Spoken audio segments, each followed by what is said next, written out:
everyone, and welcome to this edition of the Primetime Newscast in the English language on Canal International. And we begin with our top stories.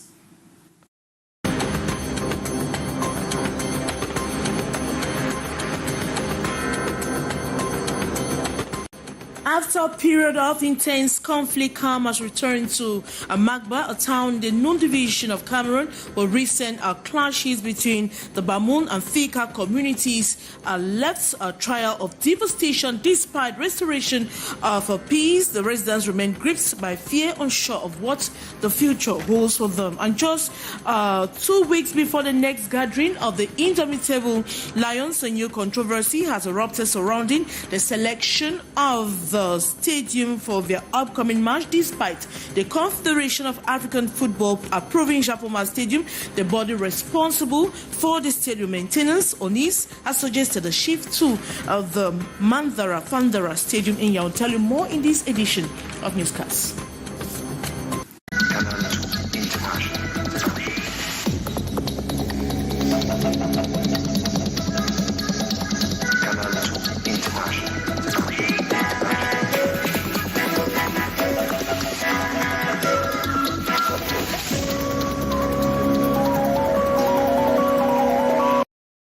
Once more, welcome to this edition of the Primetime Newscast in the English language on Canal International.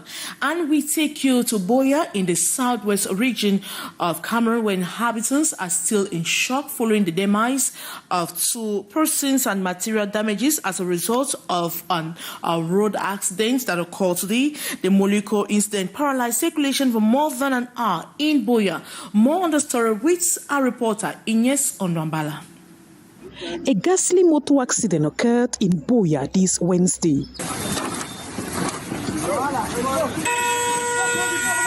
This is the fence of the Cameroon GC board in Moliko. Part of it damaged as a result of the accident. The driver of this truck lost control of his vehicle, fell brakes before colliding with this taxi and landed here. This driver, the plateau, he came here. I saw the sea coming from down with a serious speed because he has lost the brake, and then he came down. It just came down. He came. I was trying to dodge. He just he's the one who started my car like this. The taxi, completely damaged, had 2 occupants on board. The 2 persons were taken to the Buea Regional Hospital. Unfortunately, the victim died few minutes after their arrival at the hospital. Also, I picked up and I said, "Now God is saying no because it is start up now for me for here. I want God to drop my driver mirror to go now, drop my tire for back, scatter away drum, go down there, kill plenty people here." On the accident scene, defense and security forces are restoring circulation while the population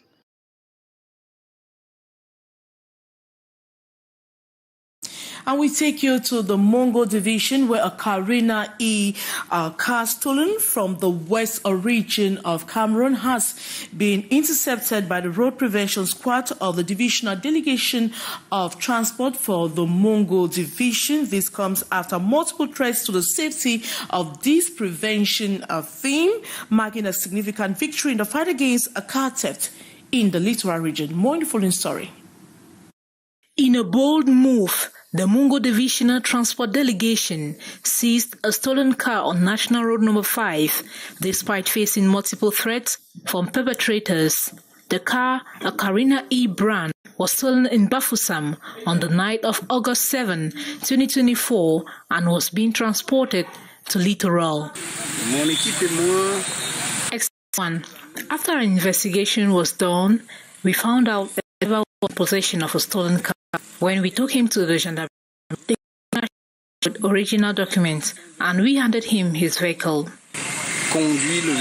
During the investigation, the driver claimed he was merely transporting the vehicle for a fee of 30,000 francs and produced a document with the owner's name and contact information. However, upon further examination, the road prevention team discovered that the documents were fake. Though many drivers don't want to comply and follow the the rules are very simple. What they are doing is a good job. The vehicle was subsequently returned to its rightful owner at the Mbanga Gendarmerie Brigade, and the alleged thieves are currently awaiting trial for their crimes. This successful operation is a testament to the dedication and bravery of the road prevention team in combating car thefts and ensuring road safety. After a period of intense conflict, calm has finally returned to Magba, a town in the Nun division of Cameroon, where recent clashes between the Bamoun and the Fika communities left a trail of devastation. Despite a restoration of peace, the residents remain gripped by fear, unsure of what the future holds. More info story. Burnt buildings and charred remnants are all that remain in Magba following the violent confrontations that erupted on August 8, 2024. The once peaceful town became a battleground as Bamoun and Tika groups clashed, resulted in several deaths and leaving many others seriously injured. Although the situation has stabilized, the marks of the conflict are still visible and the community is struggling to recover. I am one of the people that the incident in Magba touched them. In the aftermath of the violence, Yefon Glory, a local trader, shared their thoughts on the current state of the town. She emphasized that peace has returned, but the people are still living in fear. My store did not burn, but they stole from me, they stole in my store. And our cry has been how we do to educate our children, because it's from this market that we manage and we educate our children after running from Lu or after running from Northwest. Another trader, Rachel Ngengno, echoes these sentiments, noting that while the fighting has ceased, the tension lingers. Vraiment, on n'arrive plus à faire nos achats comme avant, à marcher, à faire nos déplacements, nos petits trucs, même le commerce. Aujourd'hui, on a peur. When asked about the cause of the clashes, those willing to speak provided few details. Many residents declined to reveal their names or faces, citing concerns for their safety in the still tense environment. However, it was clear that the conflict had deeply affected the community, leaving wounds that may take time to heal. Our team moved through Magba. We observed a significant presence of security forces, including military personnel and gendarmes. Although they declined to be filmed, their deployment is clear indication of the ongoing efforts to maintain order and prevent future violence in these areas. Over 300 clandestine schools in the basic education sector in the littoral region will find or see their doors shut down by the regional delegation in this ahead the sectoral meeting held today in Douala and focus on the risk and of such clandestine schools on pupils in the education sector, how it eventually affects their education. More in the following story. Officials in Cameroon's littoral region are preparing to close a significant number of clandestine schools that have been operating without authorization. One of the main measures is that he is going around to all the schools, identifying them, making sure that they are closed, and sensitizing the parents not to send their children to these schools before and after the beginning of the school year, so that we are sure that when the school year will actually start on the 9th, none of these schools is going to be open. The problem was again raised at the sectoral meeting. The alarming statistics clearly indicate out of 722 clandestine schools in Cameroon, 317 have been identified in the littoral region alone. The Anglophone subsystem of education has a serious shortage of teachers.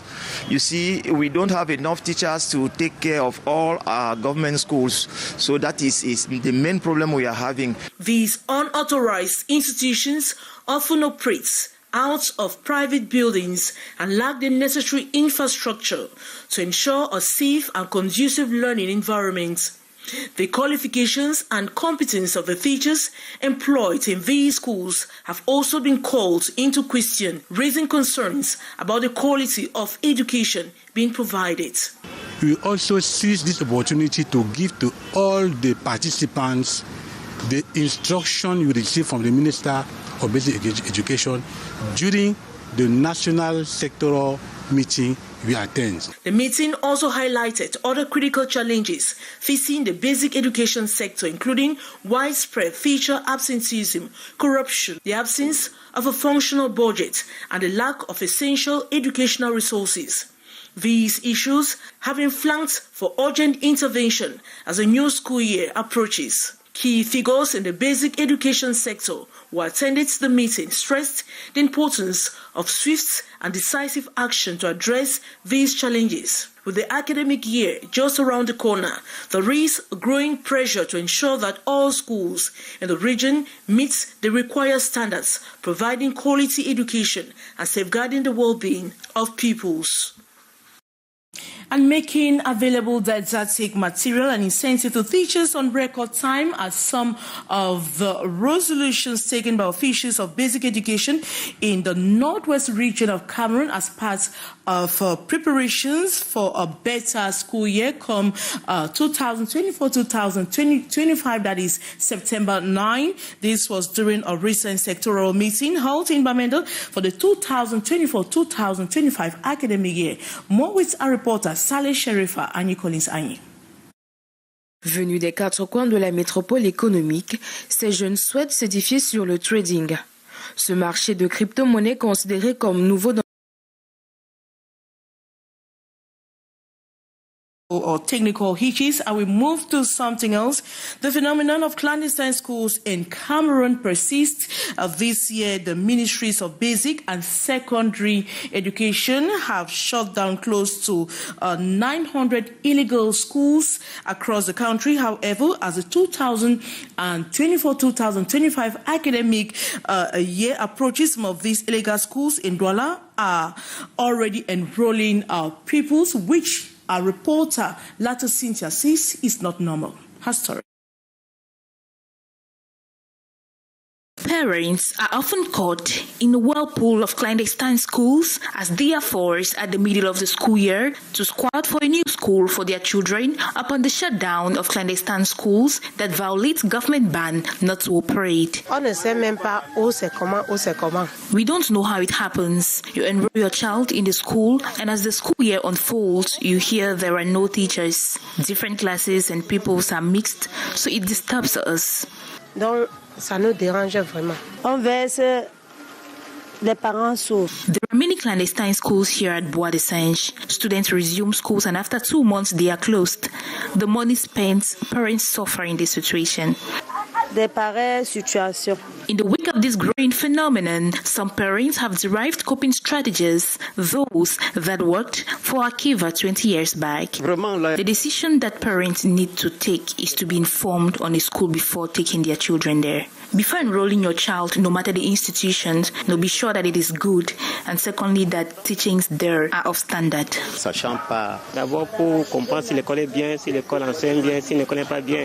I first make inquiries to understand if the school is good or not. I also look at the structure of the school. Sometimes the school does not have a playground, no canteen, no toilet. We pay a visit to the school after the adverts they make.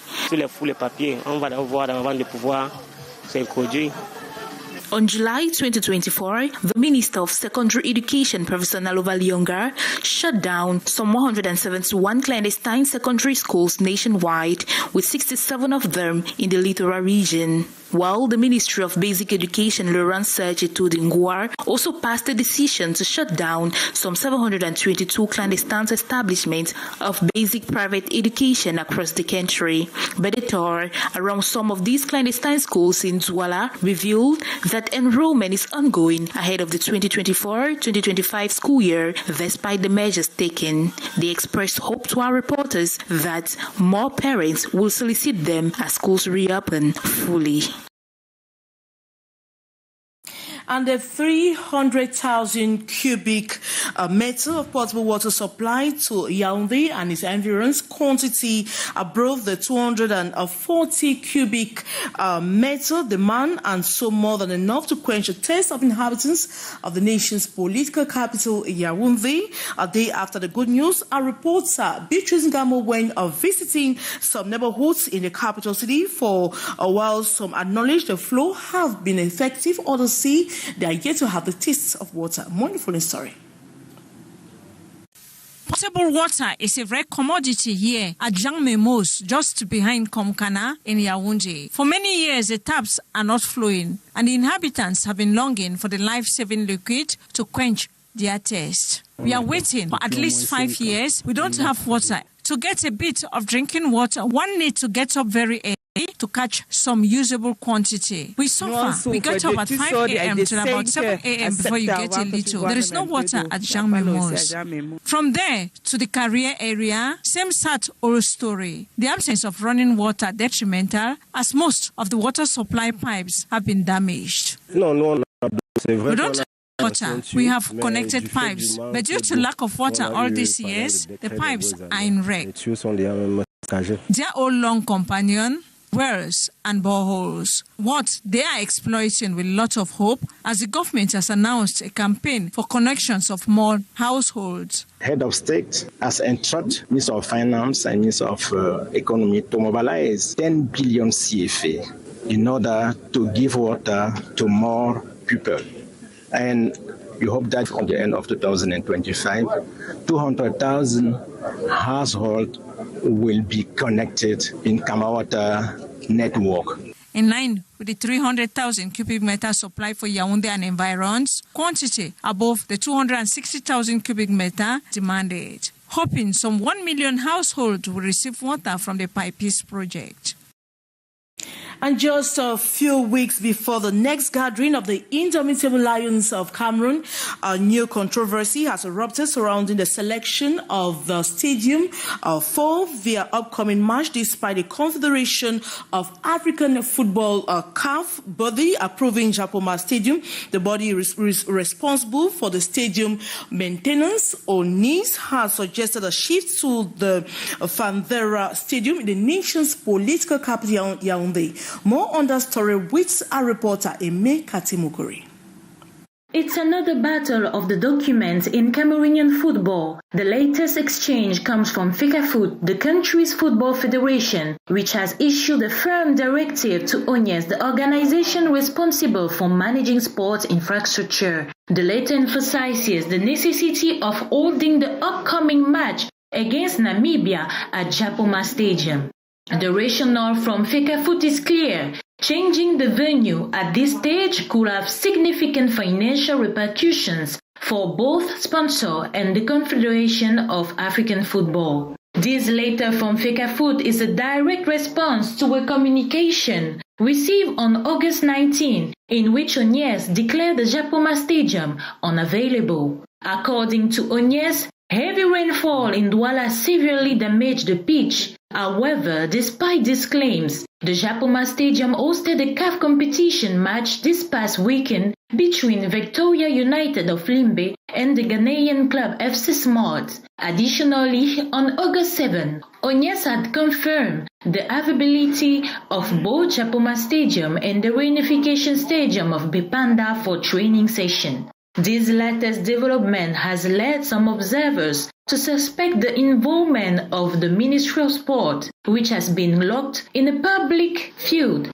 with FECAFOOT since the appointment of the new national team coach. It's worth noting that upon his arrival, the coach expressed a preference for playing all matches in Yaoundé. Conversely, FECAFOOT's insistence on Japoma Stadium seemingly against the coach's wishes is seen by some as an effort by the federation to assert its control over the national team, a control that appears to have been undermined during Cameroon's last match against Cape Verde. Adding to the tension, the captain of Indomitable Lions, Vincent Aboubakar, has received a letter from FECAFOOT reminding the players of their duty to adhere strictly to the federation's guidelines. The letter underlines that their stay and training will take place in Douala, reinforcing Fecafoot's authority as the sole link between the players and their club. With the next national team gathering on the horizon, this simmering conflict between Fecafoot and other key stakeholders promises to escalate further, potentially overshadowing the upcoming match. Thank you so much, Emeka Timukuri, for that story. And that brings us to the end of this edition of the Primetime Newscast in the English language on Canal the International. And coming up next is the brief will leave preview. As for me, take another rendezvous same time tomorrow. Good night.